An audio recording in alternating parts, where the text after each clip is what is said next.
좋은 지도자는 복잡한 것을 간단 명료하게 압축하고 압축된 것을 손에 쥐어주든지 입에 쏙 넣어주는 이런 지도자가 좋은 지도자고요. 훌륭한 지도자고, 나쁜 지도자, 또 훌륭하지 못한 그런 지도자는 어떤 지도자냐면, 지도자는 지도자인데 자꾸 뭘 복잡하게 만드는 지도자. 뭔가 현재보다 더 복잡해졌어요. 그러면 그 지도자는 나쁜 지도자다. 그렇게 제가 3주에 걸쳐서 말씀을 나눴습니다. 예수님은 모세오경과 모세오경에 근거해서 선지자들이 쭉 전한 말씀, 그것을 다 압축해서 딱 알약 두 알을 만들었는데, 그 두 알이 하나님 사랑, 이웃 사랑, 이 두 알을 만들어서 우리 손에 꼭 집어줬어요. 그러면서 예수님이 제자들을 기르시고, 또 이제 떠나갈 때가 되기 전에 제자들에게 너에게 두 알약을 주었지, 두 알약을 뭉쳐서 한 알약으로 내가 만들어 너희에게 준다. 새 알약이야. 새 알약을 너희들이 먹기를 바라. 그러면서 지어준 알약, 새 알약 하나는 서로 사랑하라. 하나님 사랑, 이웃 사랑을 합쳐서 압축해서 서로 사랑하라. 이 예수님의 세 계명의 바탕을 두고 바울 사도라든지 다른 사도들이 또 신약 성경에서 압축한 말씀이, 이웃을 내 몸과 같이 사랑하라 하는 이 한 말씀이 모든 계명을 완성한 거다. 이렇게 우리에게 또 다시 해석해서 설명해 줍니다. 신약 성경의 전체적인 끝 마지막 압축이 뭐냐? 사랑은 율법의 완성이다. 하나님 사랑도 이웃 사랑도 아니고 그냥 사랑이 율법의 완성이다. 이렇게 성경이 말씀해 주고 있습니다. 이 내용을 3주에 걸쳐서 제가 압축해서 여러분에게 말씀을 전했고요. 그러니까 이 압축된 여러분 손에 입안에 지어준 이것을 기준으로 해서 교회 생활을 하고 사회생활을 하고, 이것에 위배가 되고 이것이 이런 신앙생활, 이런 사회생활, 이런 인생을 살아가는데 방해가 되나, 그래서 멍에가 무거워지고 짐이 무거워지는 그런 신앙생활, 교회생활, 사회생활이 있다면 줄이고 이거 하나를 붙잡아라. 이런 말씀을 전했습니다. 오늘은 어떤 말씀을 다음 주하고 연결해서 전해드리려고 하냐면요, 예수님이 어떤 분이신가, 우리에게 이런 것을 전해주시는 예수님이 어떤 분이신가. 그냥 교회에서 목사님들이 전해주는 설교만 듣고 신앙생활을 하신 분들은 의심이 하나도 없어요. 예수님이 그리스도이시고 하나님의 아들이시고 주님이시고 하나님 그 자신이시고, 이걸 그대로 믿는단 말이에요. 그런데 신앙생활을 하다 보면 자기 교회 안에만 있을 수 없잖아요. 다른 교회 성도들로 만나게 되고요. 교회는 안 다니면서 성경에 대해서, 신학에 대해서 아는 척하는 이런 사람들도 만나게 되고요. 또 신학을 평생 연구한 사람들의 책도 만나게 되고 그렇게 됩니다. 그렇게 되면 이거 뭐지? 흔들리게 돼요. 온실 속에서만 자란 그런 채소, 과일이, 그죠? 온실을 벗어나면 어떻습니까? 바람이 불고 비도 오고, 그죠? 흔들리게 되잖아요. 그래서 반드시 우리 신앙은 흔들릴 수밖에 없는 그런 환경에 처하게 돼요. 그냥 평생 자기 교회에서만 다니고 다른데 기다고 눈 닫고 그렇게 살면 모르는데, 그렇지 않다면 반드시 비바람이 불고 또 반드시 열악한 그런 환경 속에서 신앙의 뿌리조차 흔들리는 그런 경험이 있게 됩니다. 그래서 그런 것을 이제 미리 생각을 하면서 오늘 말씀을 한번 전해보겠습니다. 예수님이 어떤 분이신지. 딱 두 갈래예요.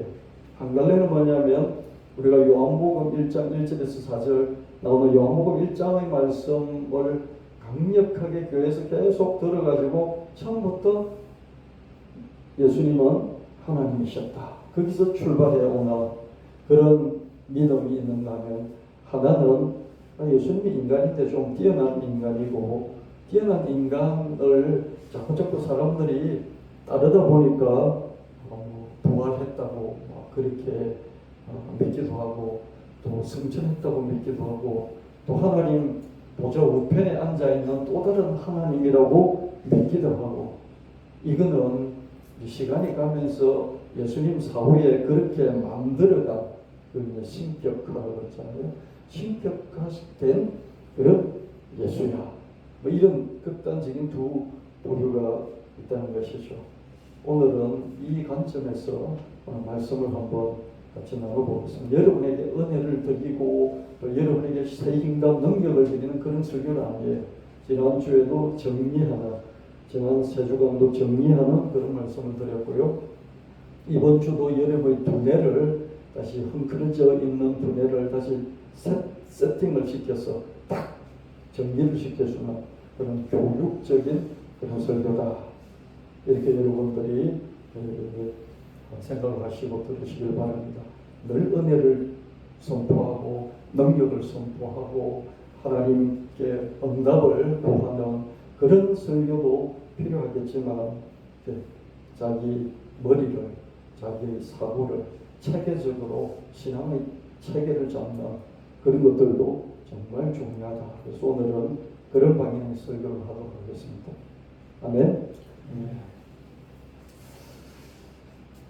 요한복음 1장 1절 3절 태초에 말씀이 계시니라. 이 말씀에 하나님과 함께 계셨으니 이 말씀은 곧 하나님이시니라. 그가 태초에 하나님과 함께 계셨고 만물이 그로 말미암아 지은 바 되었으니 지은 것이 하나도 없이 하나도 그가 없이 된 것이 없느니라. 요한복음 1장 1절 3절은 유대인들이 자체적인 어떤 사고 구조, 인식 구조, 철학 구조라기보다는요, 헬라화된 그때 그리스가 전 세계를 지배하고 있었으니까 그리스화된, 그렇죠? 그런 사고방식, 그때 그리스화된 그 신학적인 체계는 뭐냐면은 우주적인 법칙, 우주적인 원리, 우주 모든 것들을 돌아가게 만드는 어떤 원리, 법칙이 있었다는 거예요. 그런 정신이 있었다는 거예요. 그걸 로고스라고 그랬어요. 로고스. 그런 그 당시의 어떤 사고 체계를 기독교가 예수님에게 적용하면서 그대로 쑥 받아들여서 요한복음 1장 1절부터 3절 4절 요한복음 1장이 구성이 되었다. 요한복음을 쓴 제자가 그 사상 체계를 비로워서 그걸 가지고 예수님을 그렇게 편집해서 만든 게 요한복음이다. 이렇게 해석하고 전하는 그런 학자들이 많이 있고요. 상당한 설득력이 있고요. 그리고 상당한 일리가 있는 그런 주장이었죠. 그래서 그러나 우리 교회는 어떻습니까? 요한복음 1장을 가장 중요시해요. 예수님 처음부터 태초의 말씀이셨고 태초의 창조의 말씀이셨고 또 하나님과 함께 있었고 하나님과 함께 있었던 말씀이셨고, 그래서 온 우주 삼라만상이 하나님과 창조주 하나님과 함께 있었던 말씀이셨던 그 하나님, 그 말씀, 이 온 우주 삼라만상을 창조했는데 그 창조의 말씀이 사람으로, 여자의 몸에서 사람으로 태어났는데 그 태어난 분이 예수님이다. 이게 요한복음 1장이에요. 이걸 신약 성경에서 가장 핵심으로 삼고 예수님을 전하는데 모든 목회자들이, 모든 목사들이 이걸 가장 중요시하는 그런 성경 구절이고요. 그래서 목사의 설교를 듣는 모든 성도들은 예수님은 하나님이시다. 그에 대해서는 아무런 의심 없이 그냥 믿고 살아가고 있는 것이죠. 근데 이런 요한복음이 이렇다 저렇다 하는 걸 막 책을 만들고 책을 만들어서 또 이렇게 강의하고 이런 사람들이 얘기를 자꾸 듣다 보니까 예수님이 원래 인간이었는데 하나님으로 이게 무슨 신을 만들듯이 신격화 시켜놓은 거네, 이런 의심이 들기 시작하는 거죠. 그게 들기 시작하면 끝이 없어요. 성경은 그런 것을 계속 풀다 보면 이건 결국 예수는 그냥 인간으로 살다가 돌아가셨고 부활하셨는지도 모르고 아마 부활을 안 했을 거야. 근데 부활했다 그러고, 그리고 부활해서 계속해서 성천, 하나님 구조 우편, 하나님 재림, 심판 뭐 이런 식으로 부도를 만들어서 예수님을 점차적으로 신격화 시켰구나, 이런 생각이 들기 시작하고, 또 이런 생각을 하는 사람들끼리 모인 사람들이 계속 전하고, 그래서 여러분의 신앙도 영향을 받을 수밖에 없고요. 그래서 흔들릴 수 있게 되는 그런 상황이에요. 저는 그런 과정들 다 지나왔지 않겠습니까? 그래서 이거는 그냥 교회에서 은혜만 전하고 또 기존의 믿음을 고수하는 그런 것만 해서는 안 되고, 이런 것들 전해서 미리 면역 주사 맞듯이 대비를 시켜줘야 되겠다. 애가 태어나 보니까요, 애가 태어나서 정말 지키는 게 뭐냐면요, 다른 건 못해도 꼭 지키는 게 뭐냐면 주사 맞는 거잖아요. 그렇죠? 그 단계별로 주사를 맞추는 거지 않습니까? 그렇죠? 이 면역력을 살아갈 때 필요한 면역력을, 왜냐하면 세상은 무균실이 아니니까. 그렇죠? 모든 종류의 균들이 있기 때문에 미리 예방 주사를 맞춰야 되는 거죠. 그런 차원에서 말씀을 나눕니다. 신약 성경 중에서 후기 연대, 나중에 쓰였어요. 요한복음은 예수님이 태어난 이후 90년, 95년, 거의 100년경에 쓰여진 게 요한복음이 가장 늦게 쓰여진 신약 성경 중에 하나죠.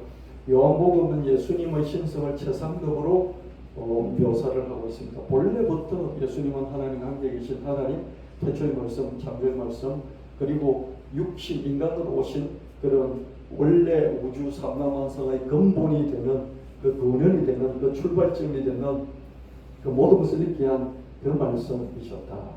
이렇게 해서 출발을 하고 있죠. 아주 철학적이고 아주 신학적이고 최고의 어떤 그 구조를 갖고 있는 그런 말씀입니다. 이게 유대인들 또는 제자들, 사도들의 머리에서 나왔다기보다는 이런 그리스 철학적인 것을 빌려와서 예수님에게 적용했다, 이런 해석을 하는, 이 해석이 상당히 일리가 있고 또 합리적이라고 생각을 합니다. 그런데 예수님의 사후, 예수님 돌아가신 후에 예수님이 점차 신격화됐다, 이런 주장들이 강하게 있었습니다. 역사적 예수는 이 세상에서 그냥 먹고 자고 일하고 또 다니고 말하고 그런 분, 싸우고 또 사람들과 함께 땀을 흘리고 그런 삶을 살아갔던 그분 예수님에서부터 시작해서 그리스도는 왕이라는 거죠. 그렇죠? 우리나라를 새롭게 세워줄, 구원해줄 그런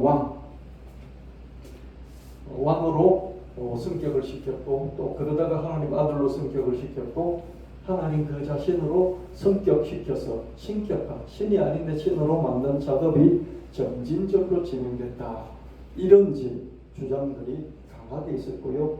그리고 이 주장들이 상당히 일리가 있어요. 그러나 요한복음 같은 후기에 나온 그런 신약 성경 기록뿐만 아니라 빌립보서 같은 전기, 빌립보서는 50년대에 이렇게 50년대, 60년대 좀 일찍 나온 거거든요. 이런 전기 기록도, 앞서서 나온 그런 기록물도 예수님의 신성을 최상급으로 묘사를 합니다. 빌립보서 2장 6절에 보면 예수님은 근본, 그 근본이 하나님 본체시나 하나님과 동등됨을 취할 것을 여기지 아니하시고 이게 뭐냐면 여러분 요한복음 1장 1절 3절 태초에 말씀이 있었고 말씀이 창조의 말씀이었는데 이 말씀이 하나님과 함께 있었고 하나님이신 말씀이다. 이렇게 설명이 되어 있잖아요. 그 설명이 뭐냐면은 예수님은 근본, 그 근본이 하나님과 본체다. 하나님 그 자체. 하나님과 똑같은 동일한 그 본성을 가지고 있는 하나님이 있고 그 하나님 옆에 또 하나님이 있는데 똑같은 하나님이다. 뭐 이런 설명입니다. 그렇지만 인간이 돼서 왔기 때문에 하나님과 동등됨을 취할 것을 여기지 아니고 종의 형체 자기를 낮춰서 죽기까지 십자가에 복종하셨다. 이런 말씀이에요. 놀랍지 않습니까? 빌립보서에서 예수님도 이미 하나님의 본체로서 최상급으로 이렇게 설명되어지고 있습니다. 나중에 점진적으로 나중에 최상급으로 올려진 게 아니라 초창기에 좀 일찍 나온 그런 신약 성경에서도 예수님은 하나님으로 설명되어지고 있다는 것을 볼 수 있습니다. 초기의 기독교 공동체, 초기에 이제 뭐 베드로 교회, 뭐 야고보 교회, 예루살렘 교회, 또 요한 교회, 뭐 사도 바울 교회들이 여기저기 있었지 않겠습니까? 이런 초기의 기독교 공동체들이 예수님이 돌아가신 후에 점진적으로 시차를 두고서 예수님의 신성, 예수님이 하나님이시라는 신성을 격상시켰다. 그러나 그게 아니고, 그렇죠? 초기 기독교 공동체들도 애초부터 처음부터 예수님을 왕으로, 메시아로, 그리스도로, 하는 아들로, 하나님으로 믿었을 뿐만 아니라 그렇게 찬양도 했고 예배했죠. 이런 빌립보서나 요한복음 1장 1절부터 3절 또 빌립보서 이 하나님 본체라는 이런 말씀들이 찬양 형태로 그죠? 노래 불러서 찬양으로 노래 불러서 이런 형태로 교회 안에서 유통되다가 한참 뒤 지나서 이것이 글로 이렇게 성경으로 적혀졌을 것이다. 이렇게 보고 있습니다. 신약 성경에서 바울 서신서가 먼저 기록되고 공관복음서가 나중에 기록이 됐습니다. 신약 성경 27권에서 가장 먼저 기록된 게요. 예수님이 돌아가신 지 한 20년쯤 됐을 때 사도 바울이 편지를 씁니다. 이것이 가장 먼저 신약 성경 기록이고요. 이 편지가 나오고 난 뒤에 한 20년 정도 지나서 나온 첫째 복음서가 마가복음이에요. 그러니까 마가복음은 뒤에 쓰여졌죠. 뒤에 쓰여졌다고 내용이 늦은 내용은 아니에요. 그렇잖아요. 우리는 이미 다 알고 있지만은 글쟁이가 아니라서 그냥 알고 있는 내용으로 살다가 누가 글을 쓰니까 우리는 이미 그 전부터 알고 있었던 건데 그러면서 누가 글 쓴 게 있으니까 늦게 써. 그죠? 왠지 경상도 말로 그런 걸 가리니까 그런 말을 가리니까 나중에 아니잖아 그러면서 이제 쓴 게 마가복음이죠. 우리는 먼저 더 알고 있었는데 네가 먼저 썼냐? 그래서 20년 후에 마가복음이 써있었다. 이렇게 볼 수가 있습니다. 그래서 공관복음서는 뭡니까? 마가, 마태, 누가. 마가, 마태, 누가는 뭡니까? 복음서 내용이 비슷해요. 그래서 같은 사건들을 다루게 있는 공집합이 많아요. 그래서 공관, 함께 봤다. See together. 그렇죠? 함께 예수님의 활동을 봤다. 그래서 공관복음이고요. 요한복음은 뭡니까? 한참 뒤에 나왔는데 보니까 체계 자체가 무슨 좀 철학적이잖아요. 좀 태초에 말씀이 있고 로고스라는 게 우리는 말씀으로 번역되어 있지만 로고스는 우주를 관장하면서 우주의 근본적인 그 질서를 출발시킨 그 어뜸이 되는 근본, 근원, 원리 이런 뜻이거든요. 유대인들이 이 사상이 없어요. 이게 좀 다른 체계 관점을 가지고 써진 게 요한복음이구나. 그래서 요한복음은 사복음서에는 들어가지만은 공관복음서와 다르게 그냥 요한복음 이렇게 말하고 있습니다. 그래서 요한복음은 오히려 복음서보다는 요한복음, 요한 1서, 2서, 3서, 요한계시록 이런 쪽으로 더 같이 뭉쳐서 요한의 문헌이다. 요한의 문서들이다. 이렇게 오늘 평가를 하고 있습니다. 예수님의 신성에 관한 신약 성경이 기록된 연대별로 파악해 봄으로써 신앙의 뿌리를 더 견고하게 할 수 있을 것이다. 이게 무슨 말이냐면 우리는 예수님이 처음부터 하나님이라고 믿고 있는데 자꾸 이런 다른 사람들의 이 신학자들의 권위 있는 사람들의 얘기, 강의, 설교 또 책들을 보니까 어떻습니까? 이거 아니네. 내가 믿었던 거 우리 목사님이 잘못 가르쳐 준 거 아니냐? 흔들리게 된다는 거죠. 근데 이렇게 연대별로 보니까 처음부터 나온 가장 먼저 나온 그런 신약 성경도 처음부터 예수님을 하나님으로 하네. 그럼 어떻습니까? 우리가 흔들리지 않고 다시 믿음 중심을 잡을 수 있겠죠.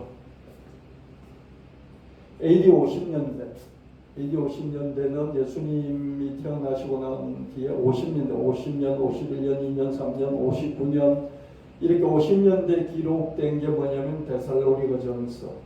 여러분 데살로니가전서가 모든 성경에서 신약 성경에 가장 먼저 쓰여졌다. 데살로니가전서. 그 다음에 데살로니가후서, 고린도전서도 일찍 쓰여졌죠. 갈라디아서. 혹자는 갈라디아서가 40년대 기록물이라고 주장하는 학자들도 있고요.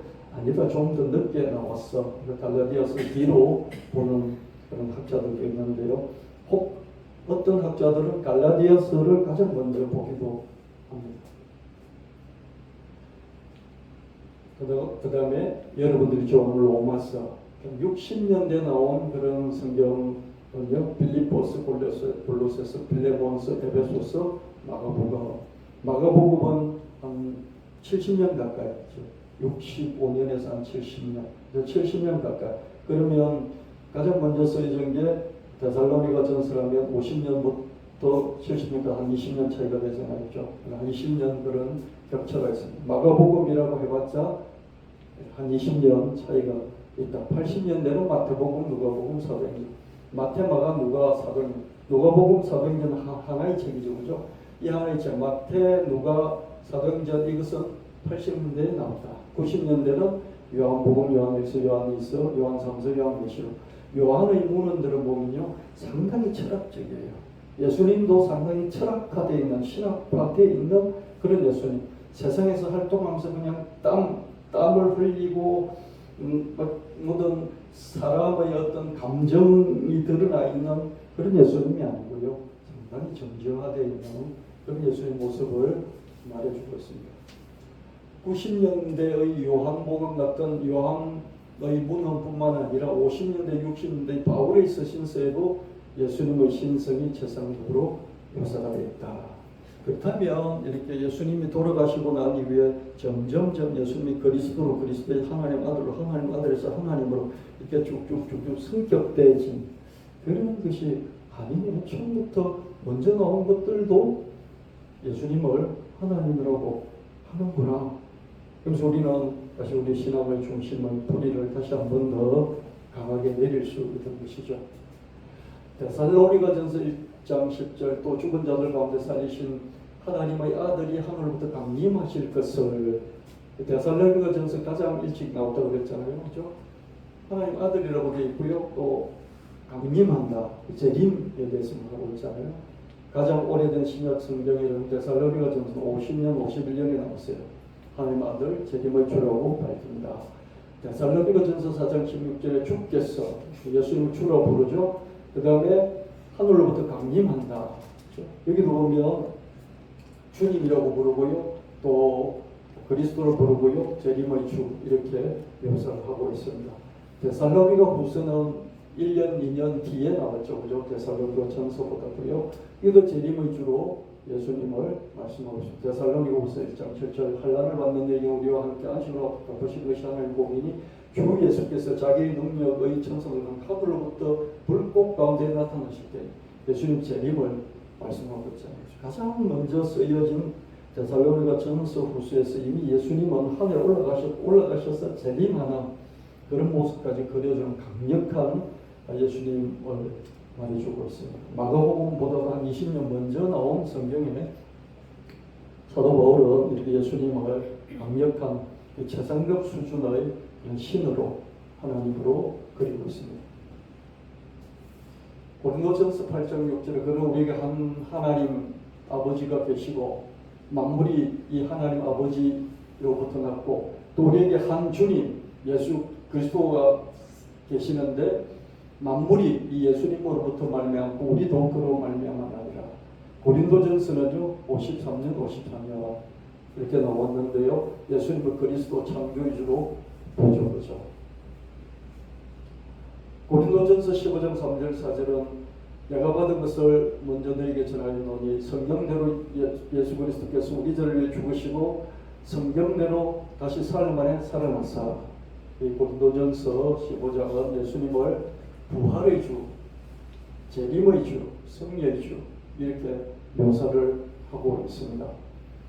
부활하셨을 뿐만 아니라 재림하실 뿐만 아니라 고린도전서 15장 23절 24절 보면 그러나 각각 자기 차례대로 부활하게 될 것이니 먼저 첫 열매인 그리스도이고 다음에는 예수님 재림하실 때 강림하실 때 그리스도에게 속한 자요 그 후에는 마지막이니까 모든 통치와 모든 것과 능력을 멸하시고 나라를 아버지 하나님께 바쳐야 돼요. 고린도전서에 보면 벌써 부활하신 예수님 또 재림하실 예수님 또 심판하시고 승리하실 예수님 가장 강력한 웅장한 그런 예수님의 모습을 그려주고 있습니다. 마가복음 어떻습니까? 이렇게 예수님이 이렇게 삶 가운데서 살아가면서 인간으로 살아가신 그런 모습들만 쭉 나와 있지 않습니까? 그렇죠? 그런데 어떻습니까? 바울서 신서 먼저 나왔다는 50년대 나왔다는 바울서 신서는 이 재림하실 예수님까지 언급하고 있는 걸 볼 수 있습니다. 갈라디아서 2장 20절 내가 그리스도 함께 십자가에 못 박혔나니 그런즉 이제 내가 사는 것이 아니 오직 내 안에 그리스도께서 사시는 것이라. 내가 육체 가운데 사는 것은 나를 살아가서 나를 위해 자기 자신을 뿌리신 하나님 아들 믿음 안에 사는 것이라. 갈라디아서는 54년에서 55년 고린도전서부터 좀 뒤에 나왔다 이렇게 주장하는 북갈라디아서 북쪽 갈라디아서를 주장하는 그런 신학자들이 있고요. 48년에서 49년 바울서 신서 중에 신약에서 가장 먼저 기록이 돼서 이 세상에 나왔다고 주장하는 남쪽 갈라디아서 주장하는 신학자들이 있습니다. 이 갈라디아서는 예수님을 하나님 아들로 보고 있습니다. 갈라디아서 1장 1절 사람에게서 나온 것도 아니요 사람을 말미암은 것도 아니요 오직 예수 그리스도 그를 죽은 자 가운데서 살리신 하나님 아버지로 말미암아. 갈라디아서 1장 1절은요 그리스도 부활의 주 하나님 아들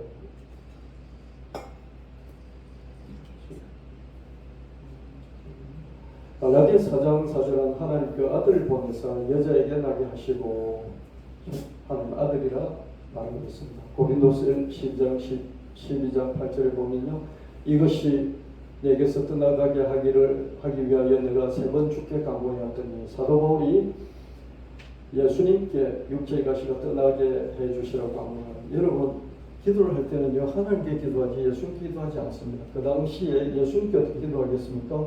하나님이 계신데 그렇죠? 하나님께 기도를 하죠. 사도 바울은 예수님을 주님으로 부르고 주께 직접 기도하는 것을 볼 수가 있습니다.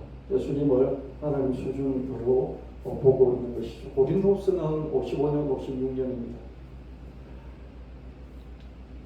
고린도서 13장 13절 주 예수 그리스도 안에와 하나님 사랑과 성령이 교통하신 데 무료한 됐을지다. 이 축도할 때 쓰는 거잖아요. 주 예수 그리스도 안에와 하나님 아버지의 영원한 신성하신 성령 하나님이 끝까지 교통하신 축도에 쓰는데 똑같이 성부 성자 성령 함께 성자 예수님 예수 그리스도 안에 똑같이 들어가 있는 것을 볼 수 있습니다. 고린도서는 55년 56년이죠. 로마서 1장 3절 4절 그의 아들의 분라에 말하면 육신으로 다윗의 혈통에서 나셨고 이 성결이 영으로 죽은 자들 가운데서 부활하사 능력으로 하나님 아들로 선포되셨으니 곧 우리 주 예수 그리스도시니. 로마서에서는 어떻습니까? 육신으로는 그냥 사람의 혈통을 타고났지만 다윗의 혈통이지만은 그러나 부활하셨고 하나님 아들이신 그런 분이시다. 그렇게 묘사하고 있는 걸 볼 수 있습니다. 로마서 9장 5절에 조상들도 그들이 것이 육신을 하는 그리스도가 그들에게서 나셨으니 그는 만물 위에 계셔서 세세 찬양을 받으실 하나님이시니라. 육신으로 치면 이스라엘 유대인으로 태어나셨지만 그러나 만물 위에 계시고 세세 찬양을 받으실 하나님 그 자신이다. 좀 논쟁적인 그런 해석들이 있긴 하지만 여기서 하나님 할 때 하나님이시지 예수님을 가리키는 것은 아니다. 뭐 이런 주장들도 있긴 하지만 여기서 예수님 이 문장에서는 예수님을 하나님으로 말하고 있는 것을 볼 수 있습니다. 놀랍죠. 빌립보서 2장 6절 7절 예수님은 하나님 본체시나 하나님과 동등 명체할 것을 여기지 않으시고 오히려 자기를 비해 종의 형체를 가진 사람들과 같이 되셨고 빌립보서는 60년 61년에 나왔어요. 여기 이미 예수님을 하나의 본체라고 차고 수술의 기독론은 뭐냐면 예수 그리스도자의 그리스도가 누구인지를 다루는 것이 기독론이에요. 성부론, 성자론, 그다음에 성령론이 있고요. 또 삼위일체론, 그걸 다 합친 삼위일체론이 있고요. 성자론, 성자 하나님을 다루는 성자론 중에서 기독, 그리스도라는 그 부분을 톡 떼내어서 그리스도가 누구시고 무엇인가 그걸 다루는 게 기독론, 그리스도론이죠. 빌립보서 2장 6절 7절 여기 보면요. 하나님 본체라고 해요.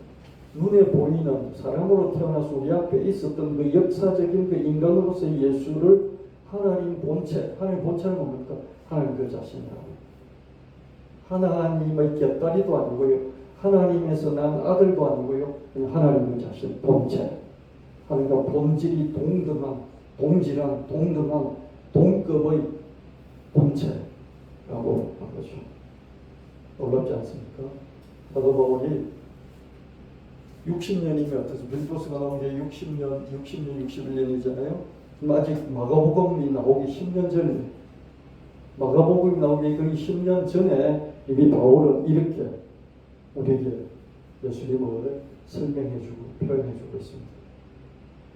근데 마가복음을 읽어보면요, 예수님이 이렇게 막 하나님 아들이다, 예수님이 하나님이다 이런 걸 잘 못 느껴요.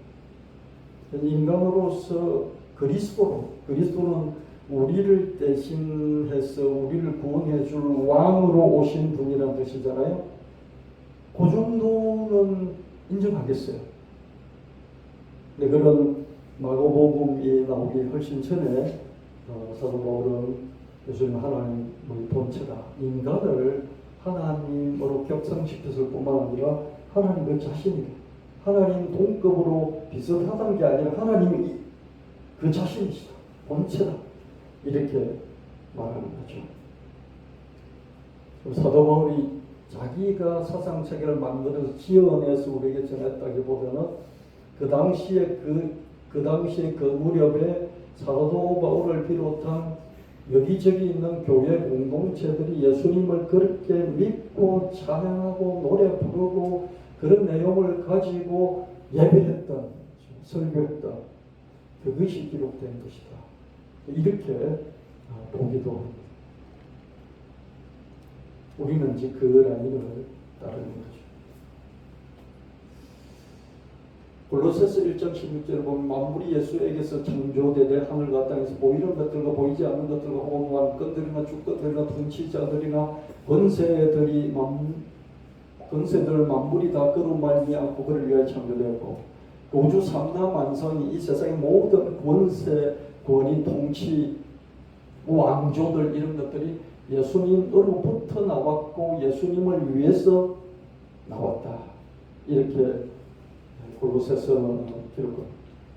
바울이 그렇게 기록합니다. 웅장하죠, 그렇죠? 까불지 마라. 모든 것이 예수님으로부터 나왔고 모든 것이 예수님을 위해서 있을 뿐이다. 이렇게 말하고 있습니다. 골로새서 60년, 61년이죠, 그렇죠? 골로새서 2장 9절 10절은 그 안에 예수님 안에는 신성의 모든 충만이 육체로 가서 하나님 모든 충만이 육체 안에 가시고 너희도 그 안에서 충만해졌으니 그는 모든 통치자와 권세의 머리가 되신다.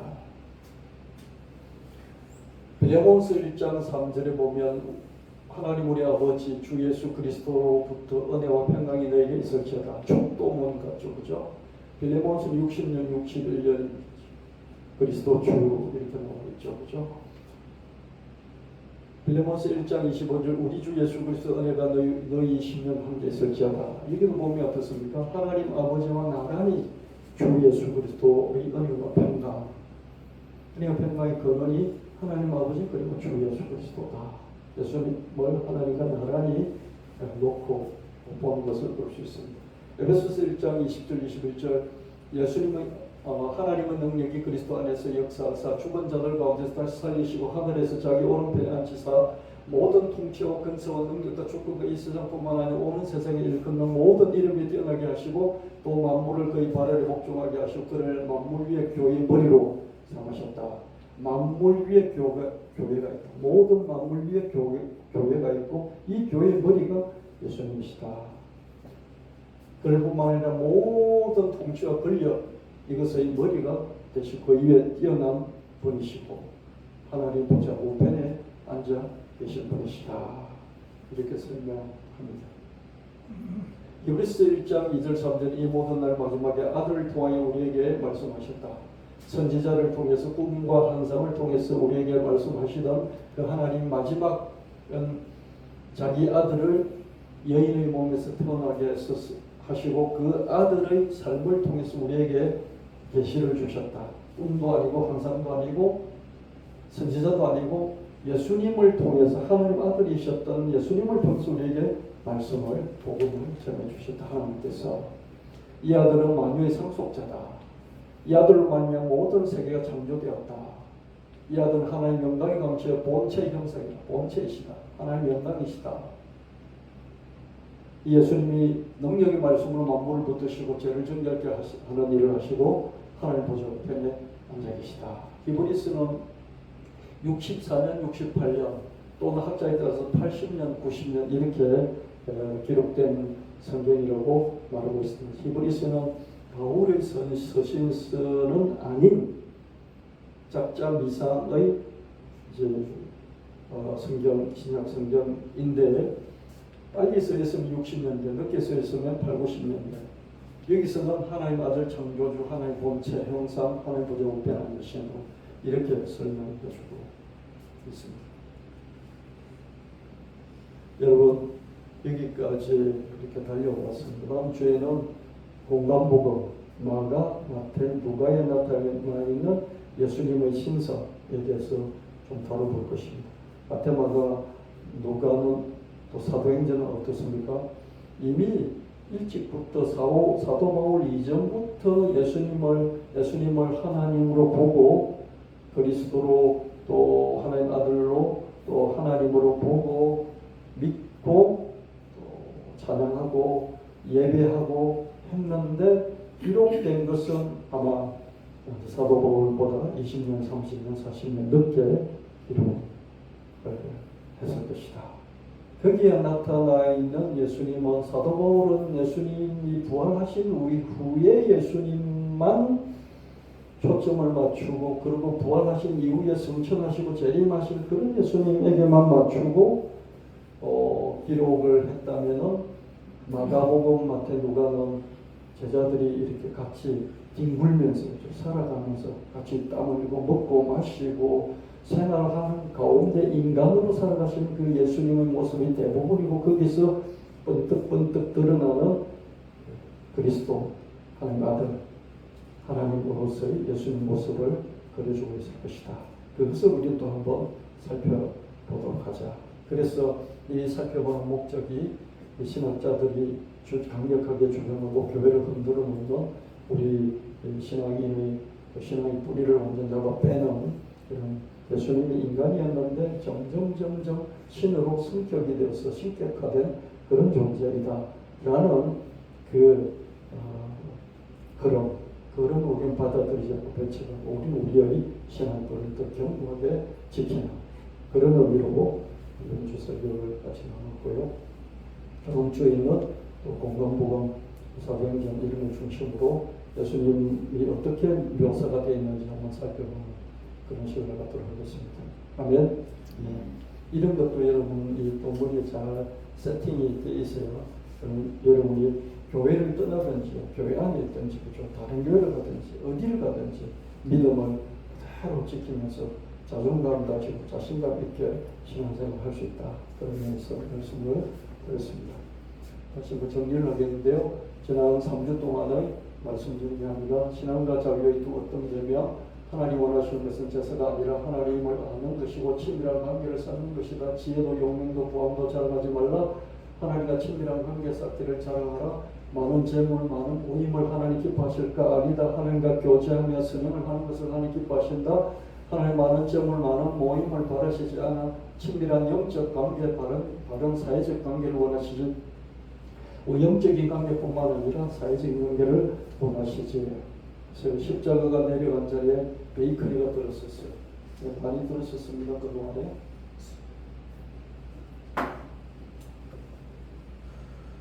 카페라 요야원 이름이 붙어 있고요. 대체 왜 동네에서 제일 웅장하했던 그 교회가 하루아침에 빚더미에 앉아 대형 카페로 간판을 바꿔버린 것일까요? 은행빚을 감당하지 못하고 줄줄이 경매로 넘어갔거든요. 수십억 수백억 하던 그런 도심 한복판의 웅장한 대형 교회 예배당마저 속수무책으로 무너져 내리고 있는데 진짜 충격적인 팩트입니다. 여러분, 제가 한 10년 동안 경매로 나온 교회다. 우리 교회 같은 교회가 아니죠, 그죠? 교회가 건물이 커서 수십억 수백을 하는 이런 경매로 나온 교회당 다 합치니까 그 은행 빚이, 그죠? 금융권 빚이 6천억이다. 그 6천억이 놀려서 경매로 나온 거죠, 그죠? 바로 성전 건축이라는 이름으로 포장된 잔인한 부의 축적이었습니다. 무조건 성전 건축이었잖아요. 정말 경쟁적으로 성전 건축을 했죠. 이게 부의 축적이죠, 그죠? 왜 그렇습니까?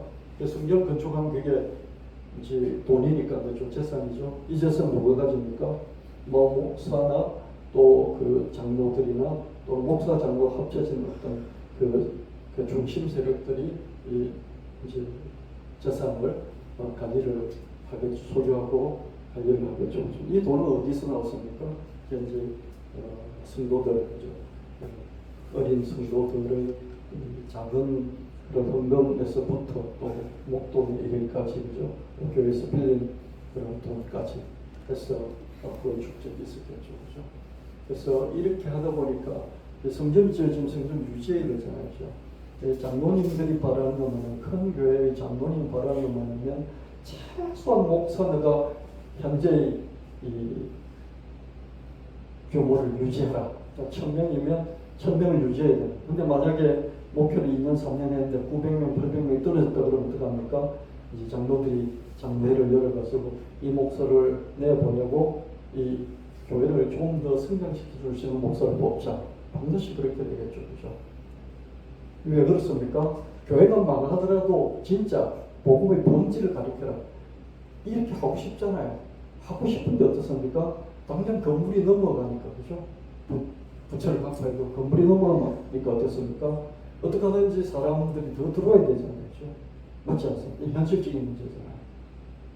그래서 목사의 설교도 마케팅적인, 자꾸 세력을 넓히는, 확장하는, 더 오게 만드는 이런 쪽의 복음 설교를 전할 수밖에 없는 거죠, 그죠? 안 와도 좋다. 교회 망해도 좋다. 그래서 너희는 세상에서 이렇게 살아라. 이걸 전하고 싶잖아요. 목사도 그렇게 전하고 싶지 않겠습니까? 그죠? 온때나게. 야, 네가 진짜 목사답다. 그렇게 전하고 싶지 않겠어요? 근데 장로님들 교회를 운영해야 되는 것 같습니까? 최소한 유지고 10% 20% 늘려주기를 바랍니다. 늘리려면 어떻게 해야 됩니까? 설교 자체가 바뀌어야 되죠. 늘리는 쪽의 설교가 되겠죠. 그렇죠? 맞습니까? 그렇게 할 수밖에 없어요. 그래서 1년 365일 설교를 하는데 설교가 한 번도 이렇게 내 이웃을 사랑하라. 교회 안 나와도 좋으니까 선한 사마리아인처럼 주일 성수 안 해도 좋으니까 선한 사마리아인처럼 돌봐주고 또 돈이 들면 11조 안 해야 되니까 11조에서 그 사람 도와주라. 이런 설교 얼마나 본때납니까? 그렇죠?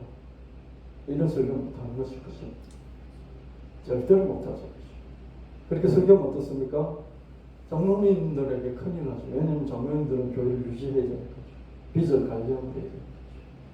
이런 문제도 생기지 않을 수 없습니다.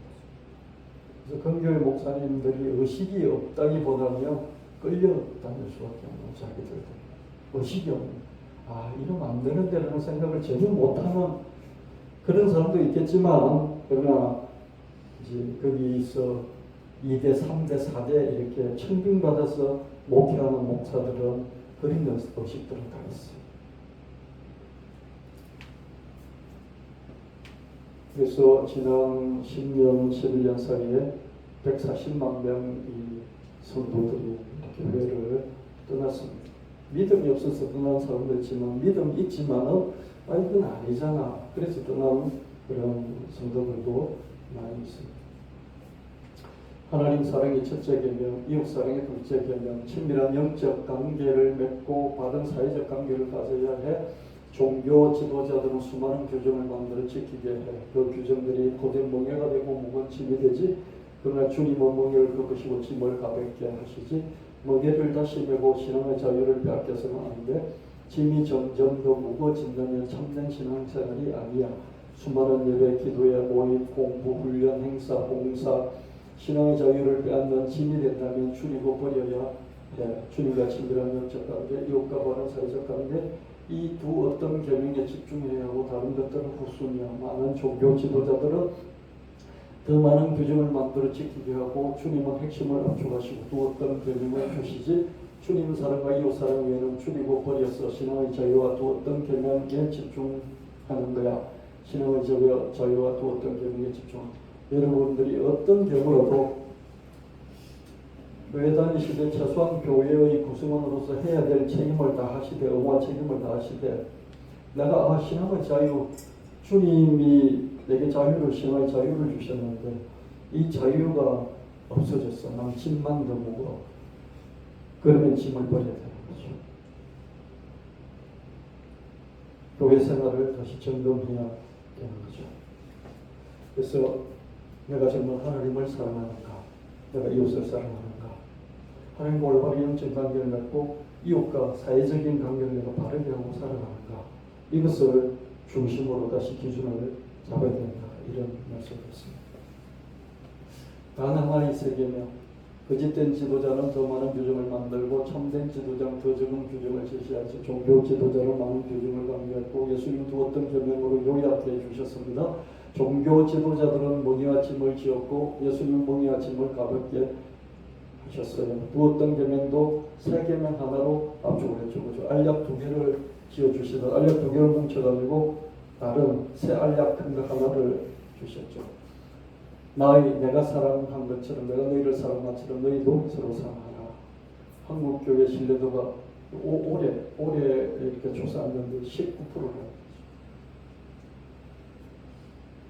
2026년 한국교회 사회적 신뢰도, 그냥 신뢰도가 아니라 교회 안에서 신뢰도가 아니라 교회 바깥의 사회에서 교회를 바라보는 신뢰도. 이게 이제 어디서 했냐면 기독교 윤리 실천 운동 그래서 했습니다. 그러니까 신뢰하지 않는 데가 75.4%, 신뢰하는 데가 19%.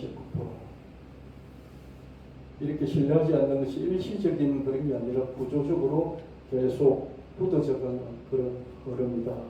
교회, 목사, 교인 전체에 대해서 평가가 계속 낮다.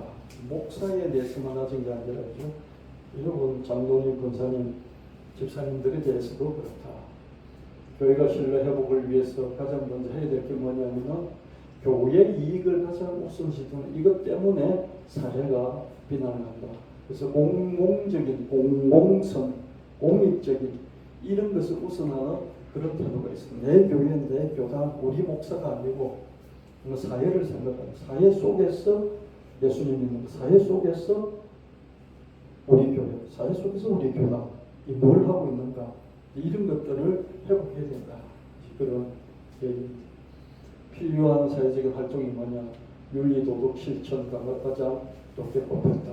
그래서 우리가 필요한 것이 이렇게 하나님을 사랑하는 이것보다도 이웃을 사랑하는 이 부분, 공익을 위해서, 공공의 목적을 위해서, 사회 정의를 위해서, 사회의 공평과 사회의 이익을 위해서 하는 이 부분이 정말 아닌 것 같다. 그렇게 평가합니다. 교회 그렇잖아요. 신령한 교회들은 자기 안에서 또 성령 운동, 성령 충만 이것만 추구하고요. 또 이상한 집단은 거부가 돼서 맨날 광화문에 가가지고 그죠?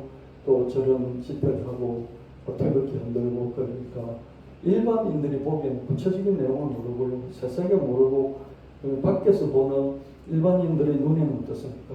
이 기독교회는 정말 우리 사회에 무슨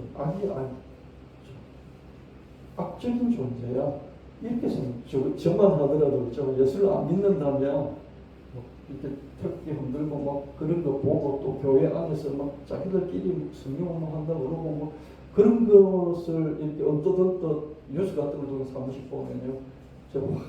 내 지금 사회 악이잖아. 뭐 그렇게 생각할 수 있을 것 같아요. 그래서 예수님이 그랬잖아요. 그죠? 하나님 사랑, 이웃 사랑. 야, 다 필요 없고 서로 사랑, 형제 자매 사랑, 이웃 사랑.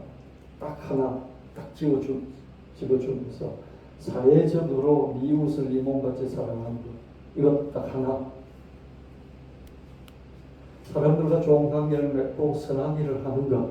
네가 선지자가 우리에게 딱 요구하는 거죠. 하나님과 올바른 관계를 맺어나가고 교제하면서 사람들과 사이에서 선한 관계를 맺어나가는 것. 딱 이거 네가 선지자가 요구하는 거죠. 그래서 이런 것을 우리가 좀 더 정리를 잘 하고요. 어떤 교회가 이렇게 하고 또 뭐 다른 교회는 저렇게 하고 그게 너무 흔들리지 말고요. 여러분이 하나님을 사랑하는가, 하나님과 바른 관계를 맺고 이웃과 바른 관계를 맺는가. 하나님과 바른 관계를 맺는 것은 기본으로 깔고 뭐 그거 말할 필요도 없어. 내가 정말 이웃을 사랑한다. 이웃을 사랑한다는 뭐냐?